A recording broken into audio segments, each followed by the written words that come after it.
History's strange, it's alien, and it won't give us what we would like to have.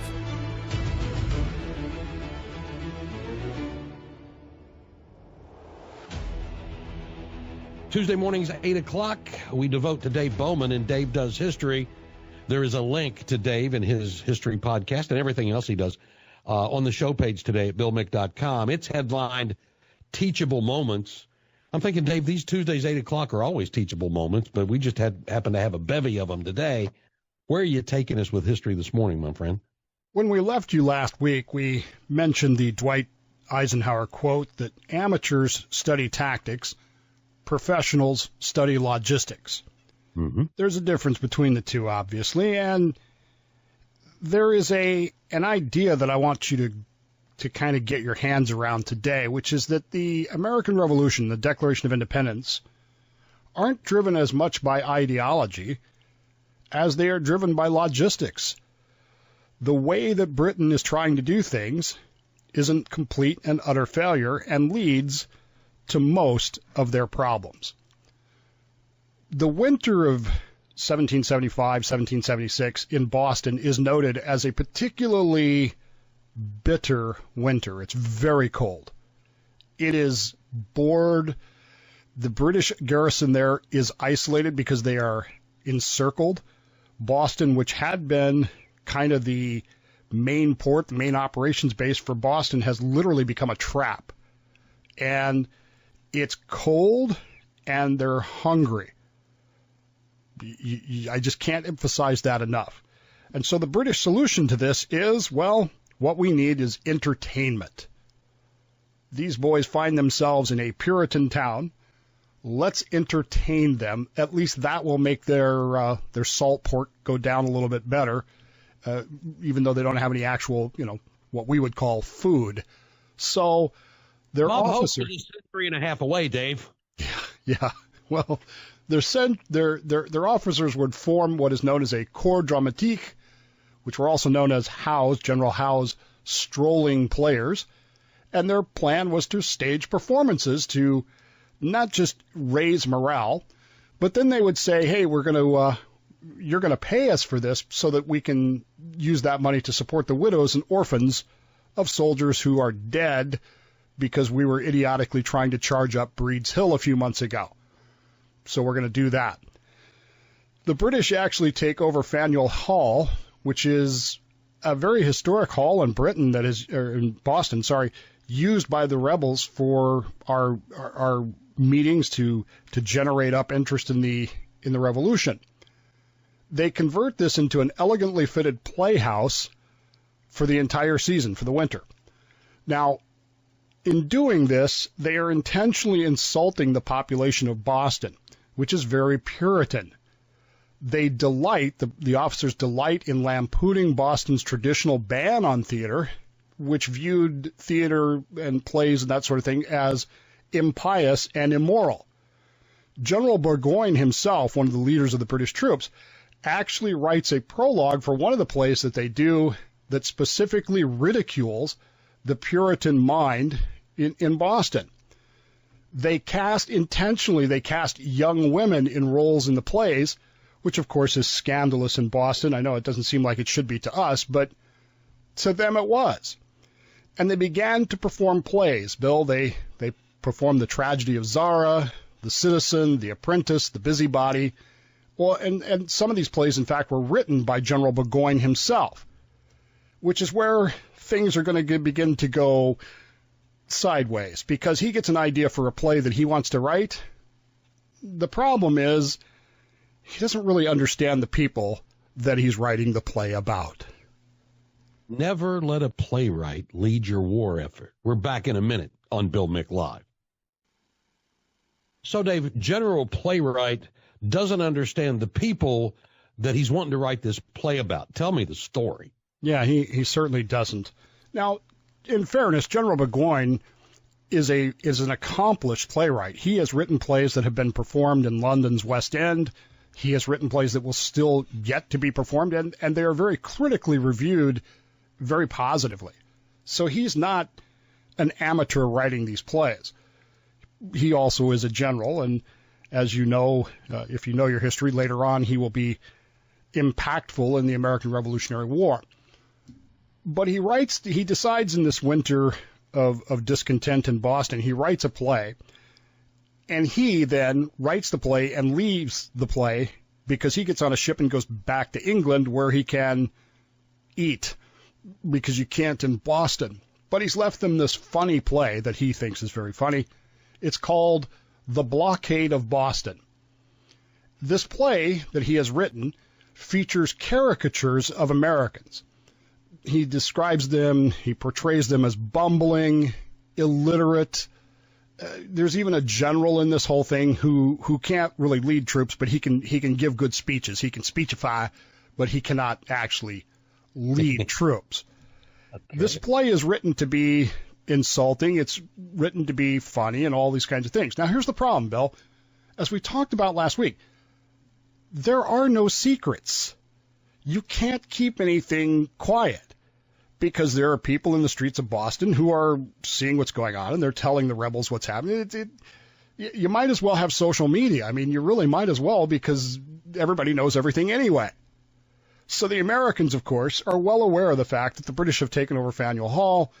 They're well aware of the fact that the British are literally insulting the population of Boston by performing these plays and using women in these plays, and essentially just basically crapping all over what we believe. Are the audiences here only the British troops? Yes, they're British troops and British loyalists. Loyalists. So there are some of the folks who live in England. Many of the loyalists have moved to Boston. So this play then is scheduled for a premiere on January 8th of 1776, which again is a very cold evening.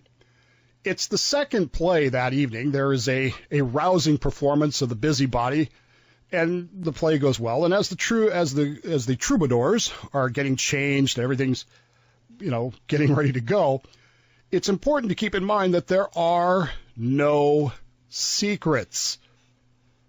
The Americans sitting out on Breed's and Bunker Hill and surrounding Boston and all these places, led by General Putnam, know about this.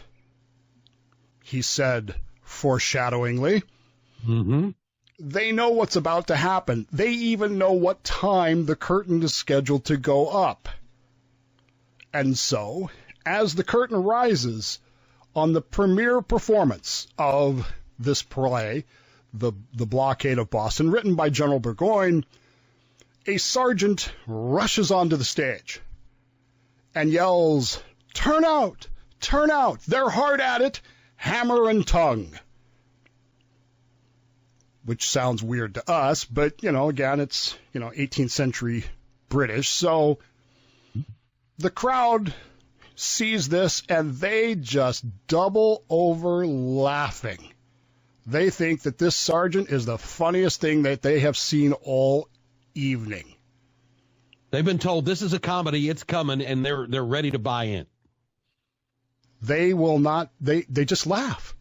Okay. And the sergeant then shouts, "If you won't believe me, by Jesus, you need only go to the door." And so someone takes him seriously, thinking perhaps it's still part of the play. They open the door to discover that the Americans, the colonials, the rebels, whatever you want to call them, led by one American major by the name of Thomas Knowlton, has led a raiding party across the icy river into Charleston, which of course was already burned, where he is going to conduct a raid. The purpose of the raid is, of course, to burn the remaining houses, which are being used by the British in Charleston, capture some prisoners, and, oh, by the way, interrupt the performance of the play. Mm-hmm. For the sole purpose of, we know about it, we don't like what you're saying about us, we don't like how you're acting towards us, and so they do. Now, the raid, I'd like to sit here and tell you that it was a smashing success. It really wasn't. But it did manage to burn a few houses. They did actually manage to capture 5 British prisoners who weren't paying attention because they were cold and hungry. And it definitely interrupted the play. In fact, The officers who were both in the play and in the audience were scrambling, running over each other and the women in the audience to try to get to their uniforms, to try to get back to their units, to defend against this American attack, which, again, at that point, they don't know if this is just a few gunshots or if this is actually, an all-out attack. They just don't know. Okay. What they do know is they're not really ready for it. And it interrupts the entire thing. And standing on top of Cobble Hill, watching all of this with his spyglass, of course, is General Putnam, Israel Putnam, who is just, as the word says, as merry as you please, watching this whole fiasco go on. The British officers will lament later that the Yankees deserve credit for timing their attack to spoil the entertainment basically perfectly. And when all was said and done and all the excitement was done, everybody went to bed that night. The British were still very cold, very hungry, and still trapped, surrounded in Boston. Logistics. Haven't we seen commercials about that? Dave continues in moments on Bill Mick Live. This is Dave Does History on Bill Mick Live. Renewal by Anderson bringing you the hour. Dave bringing you the history. And so we've, at the very least, ruined a night of entertainment for these British troops, Dave. What's coming next? Well, it's back to the question, why are these troops starving to death in Boston?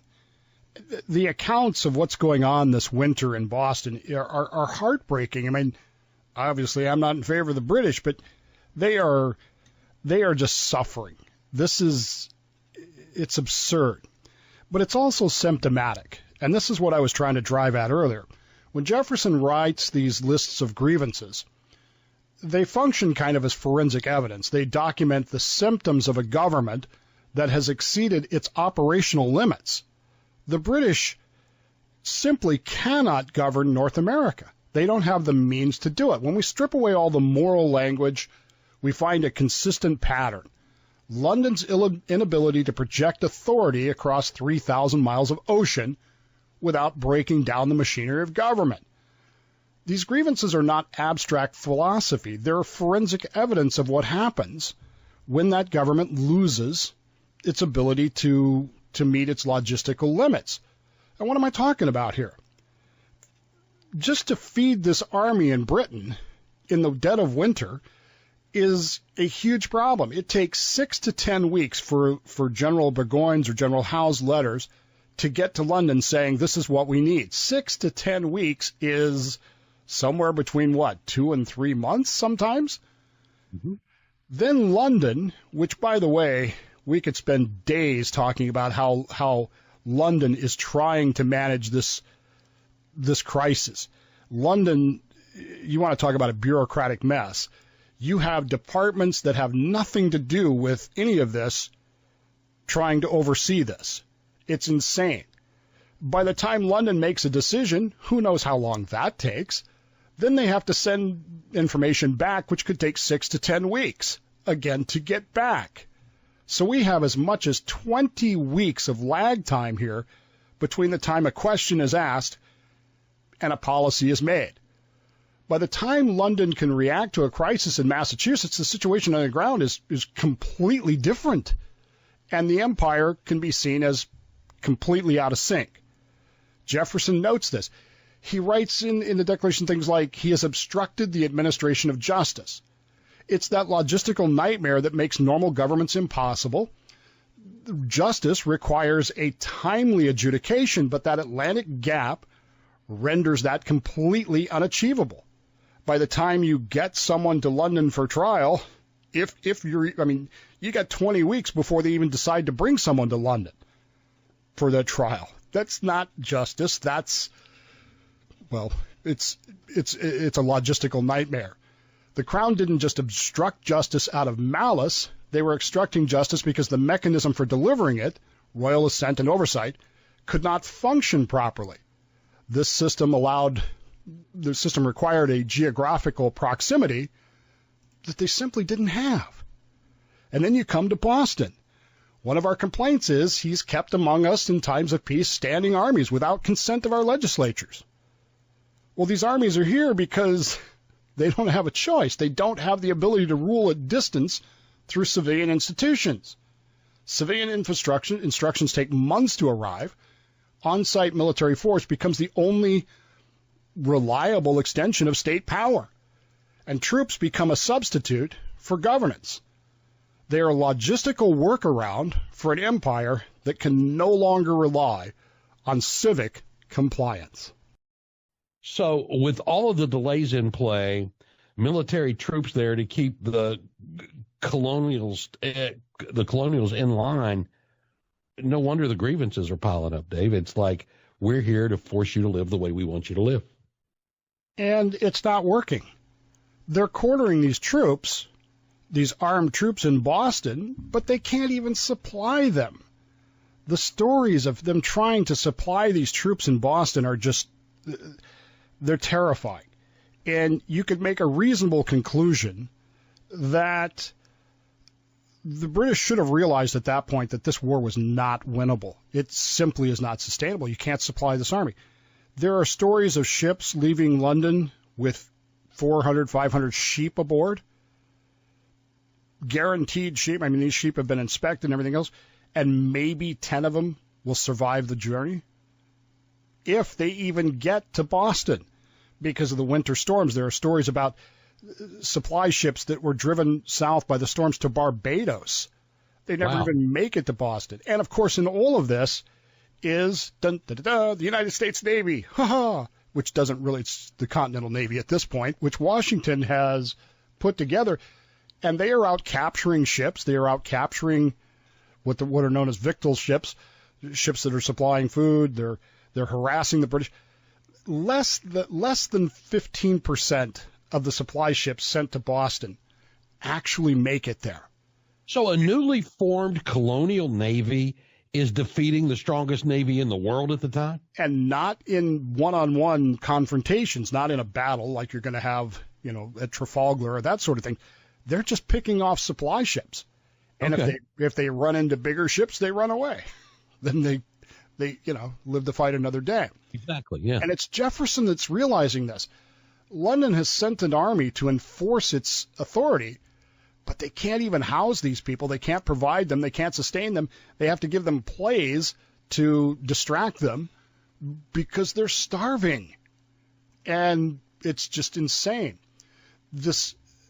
They're drowning in contradictory reports. Think today of how our information flows and how we talk about this all the time about breaking news is not news. Right. Imagine a 6 weeks delay, and all you get is a stack of newspapers or reports that may not say the same thing. It's government by guesswork.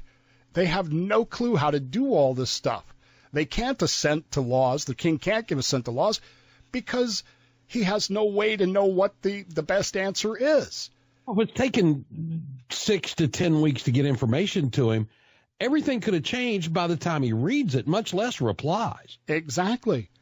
And the big fear that they have is that if they allow Americans to govern themselves effectively without oversight from London, the whole concept of the British Empire becomes optional. It really does. In order to prevent obsolescence, all bureaucracies will block local efficiencies. You can see that even today in the way things work. This is why governments do that, because they're protecting themselves. So he has dissolved these representative houses. He's combined with others to subject us to jurisdictions brought that are foreign to our Constitution. All of these things Britain has destroyed by its only reliable channel of information, which takes 20 weeks, assuring that all of their decisions are basically made in complete blindness. Is it any wonder that these troops starving in Boston are starting to think, we can't wait anymore. Maybe we should get the hell out of here. And maybe they should have. Interesting things developing. We'll see where it takes us, and we'll take your calls when we continue with Dave Does History on Bill Mick Live, when we continue in moments right here on WMMB. Call Bill now, 321-768-1240. Renewal by Anderson bringing you this hour, and it's Dave Does History on Bill Mick Live as our Liberty 250 series continues. The grievances leading up to that July 4th, 1776 Declaration of Independence. And let's turn it back over to Dave Bowman and see logistical nightmares for the Brits, Dave. We asked the question way back when we first started all this is, what makes King George III a tyrant? We keep calling him that. Most of the rest of the world doesn't see him that way, but we certainly do, and we certainly outline that he has become a tyrant. And it's in Jefferson's writings that we outline the forensic reasons for why and the legal reasons for why. And we come across this particular grievance. He has affected to render the military independent of and superior to the civil power. It's this moment in the British logistical system where they can't govern things from a civilian standpoint. Remember, Lord Dunmore and two of the other governors are in ships off the coast because they've been chased out. They're faced with logistical strains, political confusion, and this distance, this Atlantic gap. And instead of stepping back and saying, maybe we should think about this and consider what we should do, they do exactly what tyrannical governments do. They double down with military force. Military authority grows precisely because civilian authority has completely failed, British civilian authority. And it marks the point, that grievance marks the point where the Crown stops trying to administer the colonies and begins to occupy enemy territory. And that causes a complete lack of trust. It just goes away. Why would we? He declares war on us in October of 1775, October of 1775. The king declares that we are in rebellion and that we are at war. We're not going to reconcile anymore. Now we are going to conquer you. The Crown has stopped governing, started waging war. And by that point, the British should have been asking themselves questions. Why does the war continue when this governance has completely failed?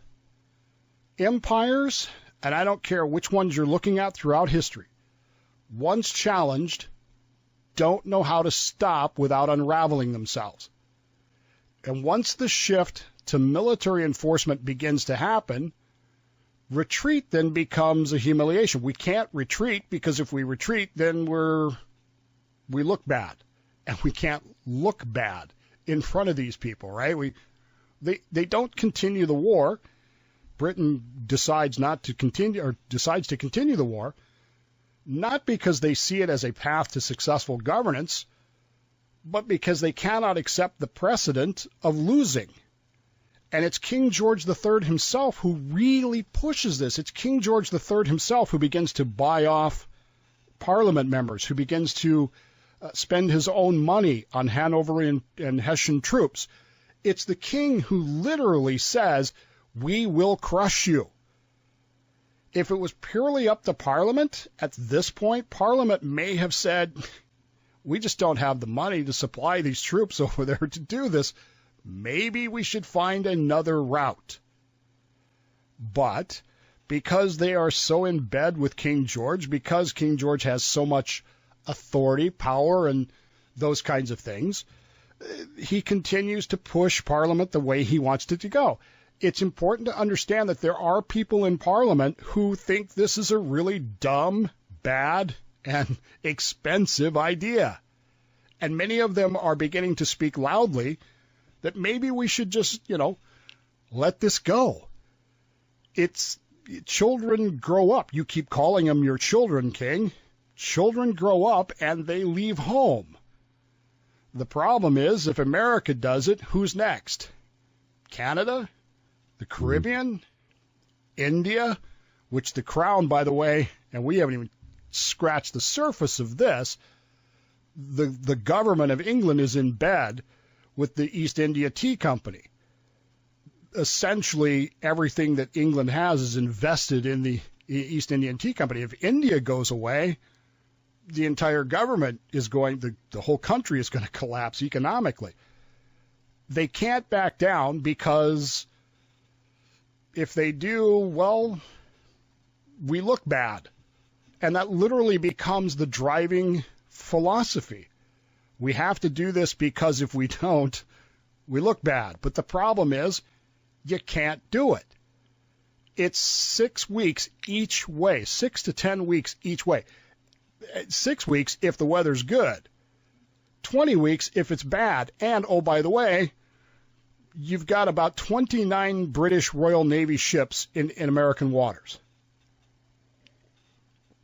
That's it. Only 3 of them are what you would call ships of the line, actual, the big battleship kind of things. And those are useless because they can't go in the shallow waters anyway. How are you going to stop these American privateers from interfering with all your supplies? You can't. At that point, Britain doesn't lose America because it lacks military power. It loses America because it insists that power can outrun distance, debt, and human will. The empire mistakes persistence for principle, and it attempts to solve what is essentially a software problem, governance, with a hardware problem, sending an army that they cannot supply, they cannot logistically maintain, and in the face of stiff and intentional resistance, they have no means of stopping. And yet, for the next 6 years, they're going to keep trying. It's a testament, I suppose, to the British that they're able to keep an army in the field for that time, and maybe we should give them some credit for that. But at the end of the day, this war was never winnable. In many ways, it's comparable to other civil wars that were not winnable, even though they lasted longer than perhaps they should have. The Declaration of Independence, as written by Thomas Jefferson, is literally an autopsy of that failed system. It details how the Atlantic Ocean utterly defeats the British Empire and their belief that they are chosen by God to rule the world. And it reminds us of a very simple idea. Distance is the ultimate check on centralized power. And we get to your calls when we continue in just a minute. Dave, let's get to a call or two while we have the opportunity. Line 1, you're up on Bill Mick Live. Good morning. Dr. Liebermeyer, guys. Guten Morgen. Fire away, Keith. I did sort of. Dave was hitting it on the end of the story. Was America sort of the crack of the empire because of the distance? I mean, like you said, India and Africa and these other places of the empire. I mean, it took great distances to get anything to them too.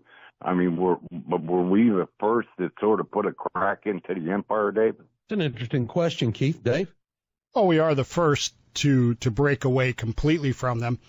It's an interesting technological development because Britain manages to drag our war on for 6 years, 8 years, whatever it is. And then, depending on when you decided to end it, if 1781 or 1783. But what happens, 50, 60 years later? Now all of a sudden communication becomes worldwide and instantaneous. And Britain is still holding on to India. It's still holding on to some of this other possessions, and it's able to communicate better with us. Plus, they've kind of learned that, look, this is expensive. We couldn't supply Boston. We needed 28,000 tons of shipping to supply Boston. At the best, we only had 22,000, so that's a problem, and that's assuming everything worked. And it didn't, and you had American Navy ships capturing stuff, and you had all kinds of interference with things. You had Thomas Knowlton coming in and stealing stuff. So, yeah, it was a mess, logistically. No doubt. Line 1, good morning. You're on Bill Mick Live. Good morning, Bill. Jim from Vienna. Yeah, Jim, go right ahead, sir. I always find Dave extremely informative and educational because I learn things I didn't know. But what really resonated to me from that is that in modern day times, things have changed so much. We have intercontinental ballistic missiles. We can talk in real time. And you have weapons of such powerful destruction like the mother of all bombs, where you only need to drop 2 to devastate something that's maybe 60 feet underground. With today's technologies and today's weapons, things are completely different. Distance doesn't matter anymore, as we just saw with the successful attack that America carried out in Iran and the extradition of Maduro in Venezuela. Mm-hmm. Distance doesn't matter.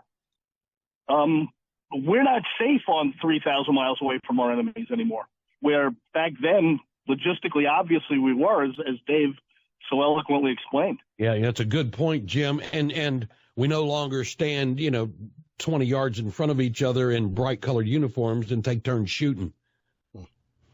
I think in some ways I get what you're saying with regards to weaponry and those kinds of things have changed. But we need to keep in mind that there's more to this, and that's the governance idea. Distance is the ultimate tyrant. And we talk all the time about government, local government versus faraway government. And we need to keep that lesson in mind, that distance is the ultimate tyrant when it comes to governance. Makes a difference. Line 1, got a brief minute. Fire away. Okay, John in Melbourne. Yeah, John. Amateurs look at tactics. Professionals look at logistics. That's it. That's where we started today, John. You must have missed the open of the hour. But, yeah, leave it to the retired Marine to bring that to the table, Dave. I would hope so. Because he's right. Dave Bowman, always a fun lesson in history when we get together for Dave Does History. Appreciate that. Do you have a hint toward next week yet? Oh, we'll continue with what's going on in the world. February would get sneakier, and eventually the British are going to leave Boston. So, Dave Bowman, thank you, my friend. I'll talk to you next week. See you then. Check out more stories from history at davedoeshistory.org.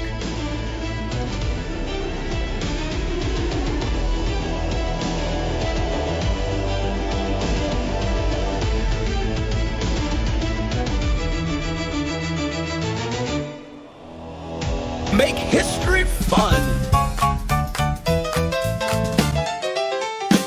By the winter of 75, the snow was piling high. The British troops in Boston had a tear in every eye. They were bored, they were cold, and they felt a little trapped, while the Continental Army had the city all but mapped.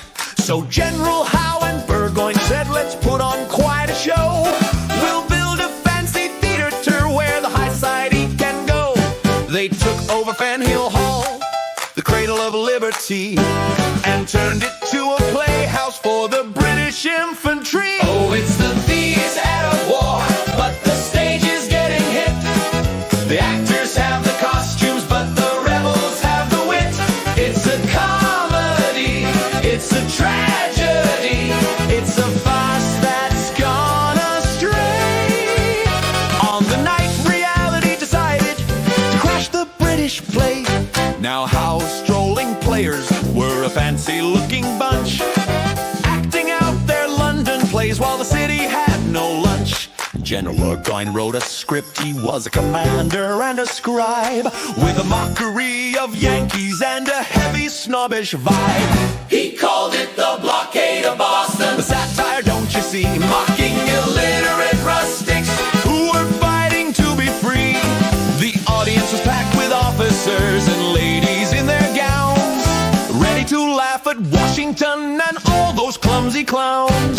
The curtain started rising on January 8th, 76, when a sergeant ran onto the stage, put them in a fix. Turn out!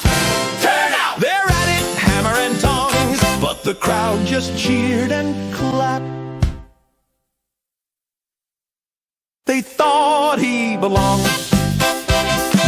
What a great performance, the British ladies cried, while Major Thomas Knowlton was busy on the outside. He crossed the frozen mystic, setting 8 houses on fire. The farce was getting hotter than the general would desire. The sergeant yelled, if you won't believe me, go to the door. Then boom went the cannons and crash went the floor. The orchestra sound of real guns. The incompetent rebels were having all the fun. Oh, it's the thieves out of war, but the stage is getting hit. The actors have the costumes, but the rebels have the wit. It's a comedy, it's a tragedy, it's a farce that's gone astray. On the night reality decided to crash the British play, General Putnam watched from Cobble Hill and laughed at all the flames, while the British ran in circles playing military games. They learned a little lesson neath the Faneuil Hall light. Don't write the play about the war until you won the fight. Curtains, fellas, big breath,